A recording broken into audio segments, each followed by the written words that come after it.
Olá pessoal, tudo bem com vocês? Para quem não me conhece, meu nome é Maria Celeste, conhecida como Pro Celeste, e hoje nós estamos na nossa segunda aula de farmacologia com o assunto de gotejamento. Mas antes de começar a nossa aula, eu gostaria muito de agradecer aos que já se inscreveram no canal e as muitas mensagens que eu recebi, muito lindas, dos meus alunos queridos. Foi muito gostoso mesmo receber todas essas mensagens de vocês.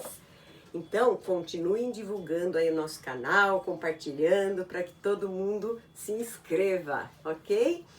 E aí, como eu disse na primeira aula nós falamos das fórmulas de gotejamento e fizemos um cálculo de gotas por minuto para correr em horas. Aí hoje, o que eu vou fazer? Uma coisa que eu disse lá que nós teríamos que fazer em alguma aula. Hoje nós começamos a nossa aula com a regra de arredondamento. Por quê? Gotas e microgotas nós temos que arredondar. Então, se a conta der 27,7, eu tenho que arredondar para 28 gotas por minuto ou 28 microgotas por minuto, ok? Então, eu preciso fazer o arredondamento, então nós vamos começar pela regra de arredondamento, ok? Então, a regra de arredondamento. A regra que nós vamos utilizar, a mesma regra para todos, só que nós vamos utilizar simples, porque nós vamos trabalhar somente com uma casa depois da vírgula.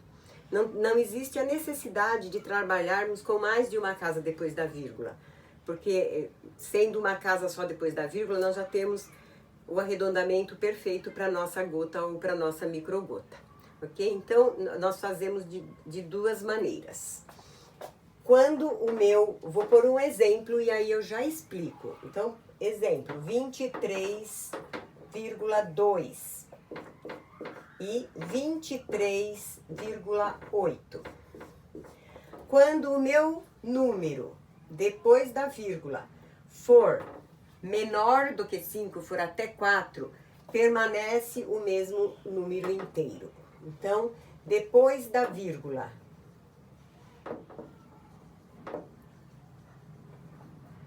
ok? Se o número for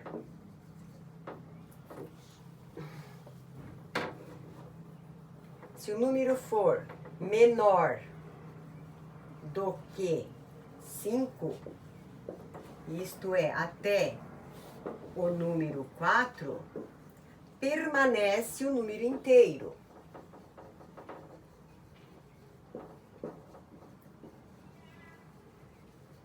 Então, neste caso, eu tenho 23,2. Depois da vírgula, eu tenho 2. Então, como ele é menor do que 5, né? Então, vai permanecer o mesmo número inteiro, que é o 23. Quando eu tenho, depois da vírgula, o número for maior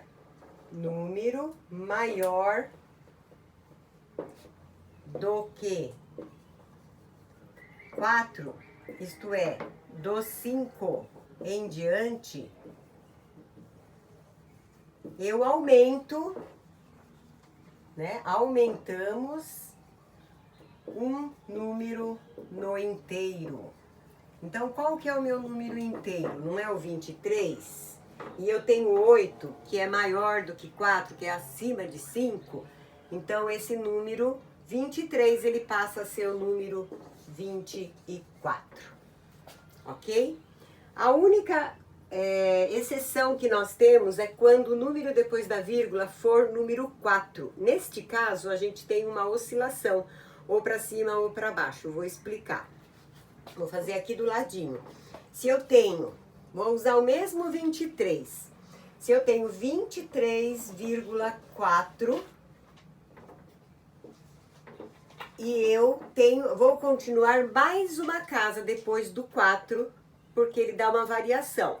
Então, se eu continuar a minha conta e der 23,43 e no outro 23,49, tá bom? No primeiro caso, eu vou arredondar o 3 para o 4, ele permanece 4. e depois o 4 para o 23, que vai permanecer o 23. No segundo exemplo, eu tenho o 9. O 9 ele vai arredondar o 4 para 5, e aí o 5 vai arredondar o 23 para 24. Então, vocês vejam que a diferença é só de um número. Mas, como ele é o 4 e ele tem essa variação, a gente precisa fazer dessa maneira, ok? Então, a regra de arredondamento é basicamente essa. Nós vamos agora passar para o exemplo que nós ficamos de fazer de microgotas por minutos para correr em horas. Porque na outra aula, o que nós fizemos? Nós fizemos a regra, aliás, nós fizemos um exemplo de gotas por minutos para correr em horas. Então, agora nós vamos fazer microgotas por minutos para correr em hora.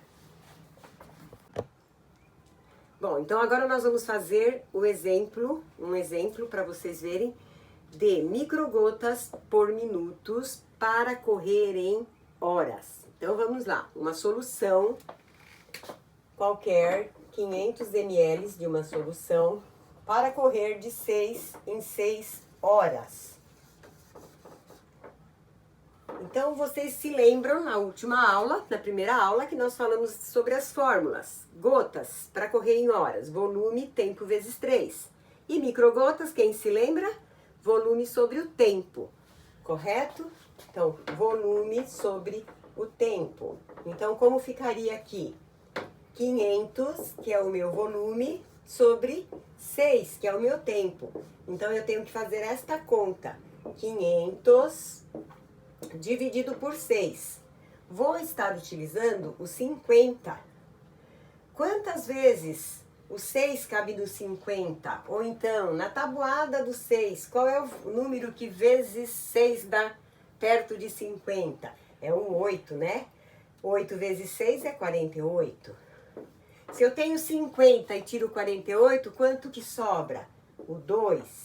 Abaixo 0. Quantos 6 cabe no 20? Cabem 3. 3 vezes 6 dá 18. Sobrou 2.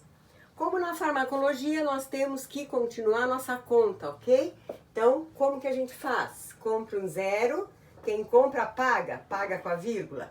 E aí, como é o próprio 20, vai dar 3 novamente, 18 e sobrou 2. Então, nós temos 83,3. Se eu continuar essa conta até amanhã, vai dar o 3, é uma dízima periódica simples, correto? Então, aí eu venho e trago o resultado para cá, 83,3 e vamos ao arredondamento. Porque eu não consigo cortar 0,3 de uma gota, então eu preciso arredondar.